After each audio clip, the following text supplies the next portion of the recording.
Hello and welcome to the Voice of the Students that comes on your way every week. I am your host Khadija Tujaite, and with me in the studio we have a gentle boy and let me say a beautiful girl. You are welcome and you may tell us who you are. Okay, assalamu alaikum to you all. We thank you for welcoming us. I go by the name Aisa Dava from Masroor Senior Secondary School and also a member of the club. Press, yeah. Thank you so much for coming as a Dava. Gentle boy, are you safe? Yeah. Dava Kundankas that I know, they eat a lot. This girl, she eat a lot. She eat a lot. Then we are not safe. Introduce yourself to us, please. My name is Kewa Susu, the student coordinator of the art club with the press club is on from Masroor Senior Secondary School. Wow, this is indeed incredible and I am amazed to see you guys here. So what do you have for us today? We have a topic called human right that we want to discuss on the platform today with you. Thank you so much. Human right. Wow, that's indeed amazing and awesome. Human right, human right. So what are human rights? These are fundamental rights that are illegal to everyone living in a particular country. Wow. Illegal. Illegal to everyone in the country. That's amazing. And what comes to your mind when we talk about human rights? When we talk about human rights, what comes to my mind is all of you so need to work. Those are the rights that we have in that you know that every human being is entitled to it, regardless of their color, race, or any other status it may be. Wow. So yeah. There is something that I come across when I was coming here today. I don't know whether it's human right or it's an offense. You see the zebra crossing? Yeah. It's bringing a problem in the Gambia here. Because both the drivers and the pedestrians don't understand what it means. Yeah. Despite the fact that we have the right to cross or to use that zebra crossing, doesn't necessarily mean that when the car is coming with full speed, we need to pass. So this lady was carrying her child. Instead of waiting for the driver to pass, because the driver was driving with speed and almost reached the zebra crossing, it would be very hard for the driver to brake. So this lady wanted to pass. The driver also did not brake, so she has to drive back. The moment she takes some foot back, she was like, like this lady was acting like the law was going to be there for her, even despite what she did. She thought what she was doing is her right. So how do we call those kind of things? Okay. In this case, we are to blame both parties. Why? In the sense that the driver always, as a driver, before you pass if you see a zebra crossing in front of you, you should always slow down. Slow down. Yes. And for the lady's part also, the moment she see that this car is speeding and then before this car brake, it will take time. So she should wait until when the car pass, then she use the zebra crossing to cross. Exactly. So drivers also in the Gambia, the main problem is that they are not sensitized or they are not aware about what you call zebra crossing, because it's just lately we are seeing this in our country. So they should be sensitized more about this zebra crossing. Let them know more about it, because sometimes before you reach at the zebra crossing line, you will see a white line in front. Exactly. That's the lane they should stop at, and then people pass. But you see sometimes they come up to they touch the zebra crossing, they break, they ask people to pass. So you see, if they were sensitized about all those things, they were aware about all those things, all these things will not happen. So both the pedestrian and the driver were at fault. But when it comes to sensitization, both of them need to be sensitized. Maybe us as students, we are learning about civic education and we know about the zebra crossing and other stuff. So me, the moment I reach, even though the driver is far, I will stand until when he stood down. Then that will be the time I will crush. But people don't understand that. They would just come. They would just think that when you come, the moment you reach that zebra crossing, you will just pass. That is what the lady was saying. Easily, what they fail to understand is once it's your right to cross at a zebra cross, they tend to overtake their rights. Like, it's my right to cross, so the driver has to stop. But it doesn't tell well when a driver is moving fast for you to cross, because it's not safe. You are risking your life. You know, us maybe. Are you guys doing arts? Okay, I was an art student. Maybe for us, we know that where your right stops, that's where another person's right starts. But people don't understand that. So in that case, it is crazy, but both of them need to be sensitized. Yeah. And how do we sensitize them? Is through the mass media, and then also like civic education programs, stuff like exactly, that. and other stuff. So me myself, I don't get along with people at my house. If I start, my sister will be like, you think you are the only one that goes to school. Like she was like an ex-student at your school, but we nearly debate every single thing we say. We debate about the house will be quiet, but two of us, hey, it's something. It's like we are rivals. But it's always fun sometimes, like having an argument about things. And my argument is like, when we argue about something today, even if it is in 2 months, I saw something like that and evidence, I'll come on and tell you that, you see what I was telling you. Right there. Yeah, that's it. So that's my argument. She will be like, I will never have an argument with you because your argument never ends. Yeah. But then that's not all. Talking about girls, this one concerns girls. Girls will be like, my phone is my privacy, because they think that their phone is their rights. So if their parents want to like log into their phone, they always think that like that is a violation of their human right. So in that case, what do we say about that? You're a girl. Let's allow the opposite gender to say something about that. Okay, about that. If you go to article number 12 in the human rights, the 30 articles, that is what is the right to privacy. So, in this case, to me, I believe it is her right to privacy. For me, I myself, I don't allow my parents to go through my phones. Not only girls, I myself don't allow that. But sometimes they say there are some lights there, what we call limitation to it. Yeah. So, in the sense that the girl is. In the case that the girl is bringing money or stuff that that the mother don't know where the girl is taking it from, and the mother is trying to make inquiries so that the girl to tell her where all the money is coming from. The girl refuses.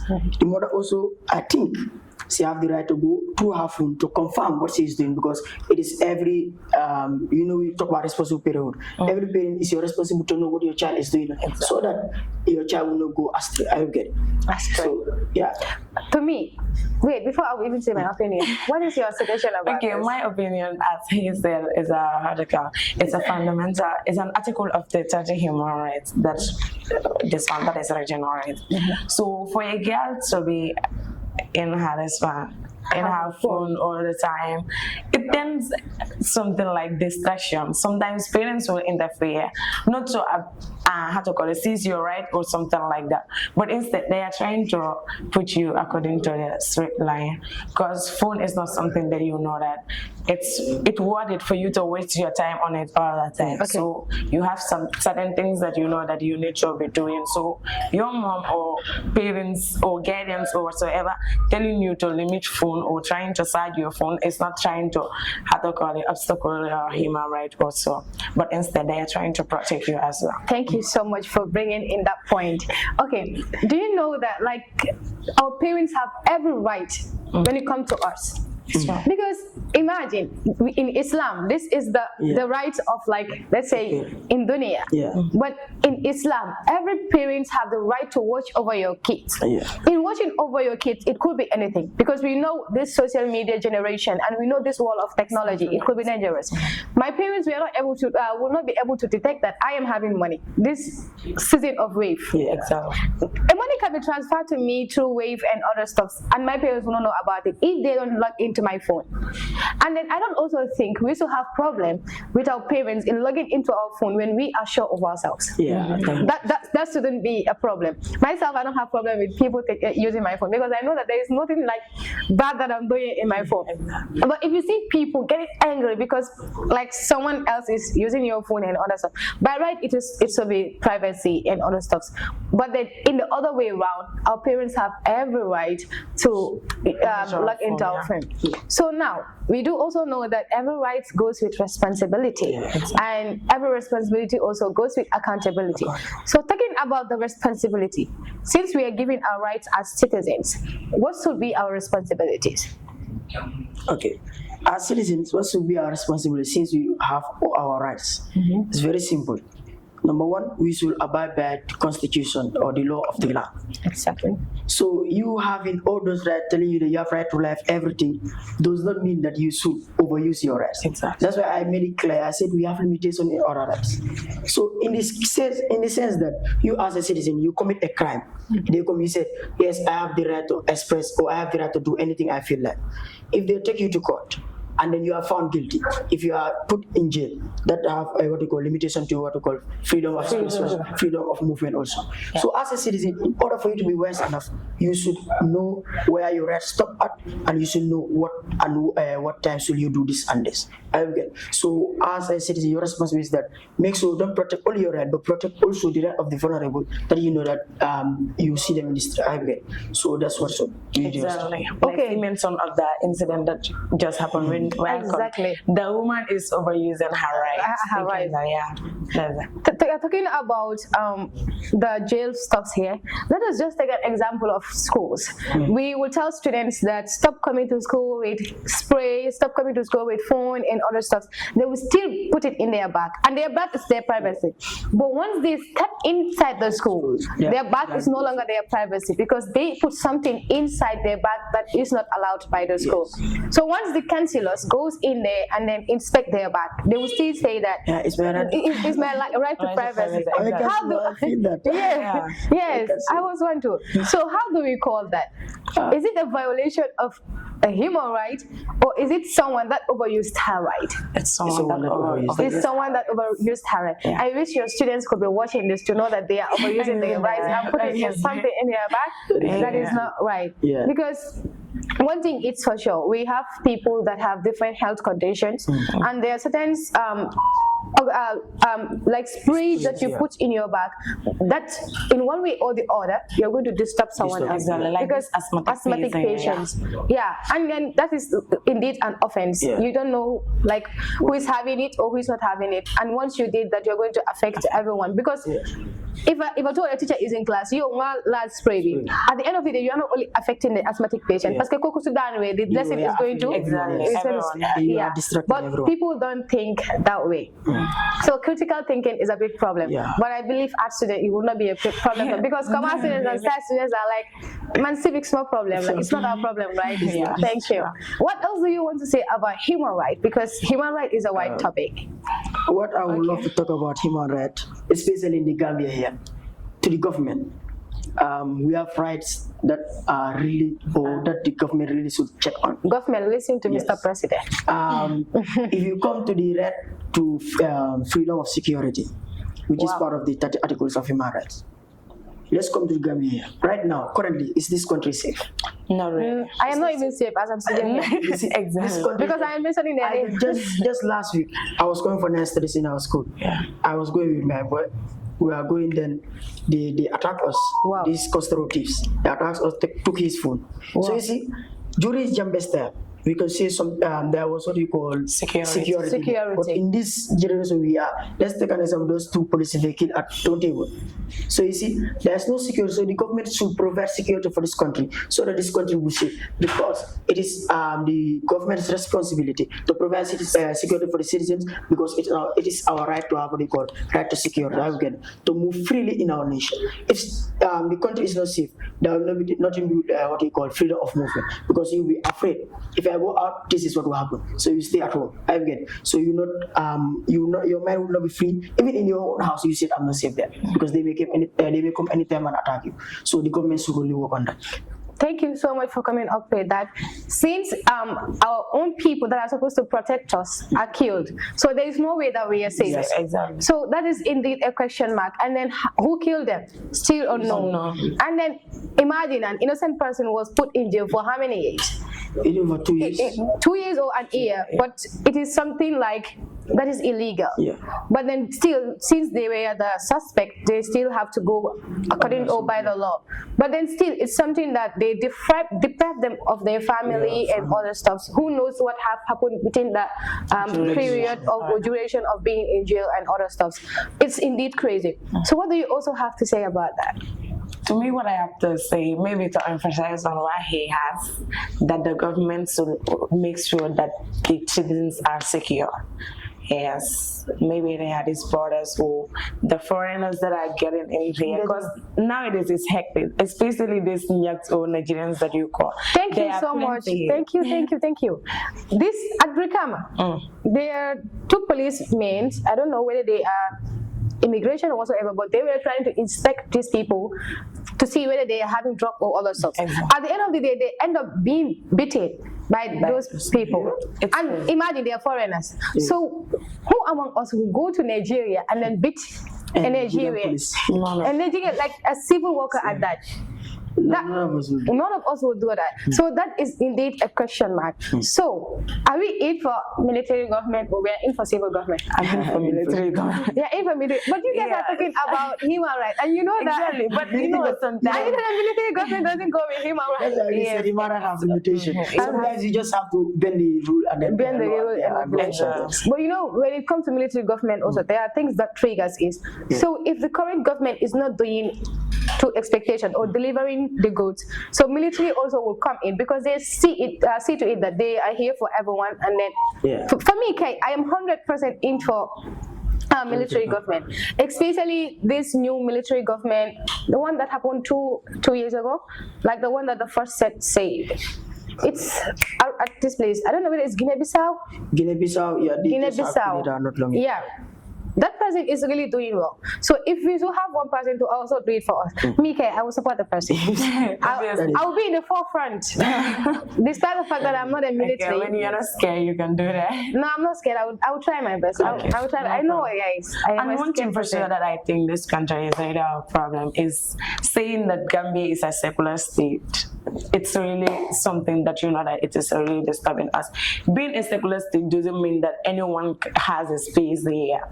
So Gambia being a secular state really has impact on us.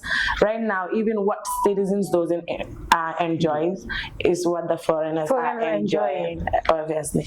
That's true. That's really true. We need to do something. And then I believe young people like us are the ones that can take up the responsibility or the mantle of leadership. So which is why we don't have to fold our hands and then say that come nekumasi politic we are even politicians. We are learning about politics in schools. What we are doing is way more I can tell you we are even way smarter and think critically than those that are in the National Assembly. Because if they think critically like we do when we are with our books, there are certain laws that they make, they wouldn't have made that. Or there are certain laws that they endorse, it wouldn't have been endorsed. Just imagine someone like a whole culture, like not everyone practices, but they should have allowed those that believe in it practice it, and then those that not believe in it, let them not practice it, because that is how it was. But they follow this Western influences and other stuff because they now colonize our minds. After colonialism, now it's a mind that they colonize. Not only neo-colonialism that we are going through. Gambia, we are going through hell. But then still people are saying that we are a peaceful country where there is no security, rights are violated. Sometimes when police arrest people, the way they do it, is it human right? Not really. Not really. So it's really crazy. So before we conclude, do you have anything to say? Yeah, one thing that I always want to say, maybe I can say it's to the government about our youths that are unemployed. Like, it doesn't tell me when people are saying there is nothing like jobs or something like that. Government has many opportunities to create jobs for the youths, those that are illiterate or those that are educated and didn't have job. Yes, there are so many things that sometimes I doubt if they don't have this thinking or something like that. But I will be saying like before this how to call it, jar oils and something like that. Though I am not criticizing jar oil also, but it has many petrol stations that you know that it is not it doesn't really worth it. So in that case, I think the government should maybe emphasize on this employment opportunities, like building factories for the youths, industries, for them to work and help their families, because it's really crazy seeing our youths going through Bagui and facing such a lot of difficulties that doesn't want it even. Thank you so much. I think the government, they said like two heads are better than one. Exactly. So the government is not also alone. Those close to the government, this is the reason why the president has an advisor. So if they are not there to do their job, this is what we will be going through. The lack of employment industry, we have lots of things they can do to employ us, but they are still not doing that. So thank you so much for coming, and I thank you guys for honoring this invitation and then sharing this inside knowledge, and then it is wisdom. We appreciate it. Thank you. You're welcome. Thank you.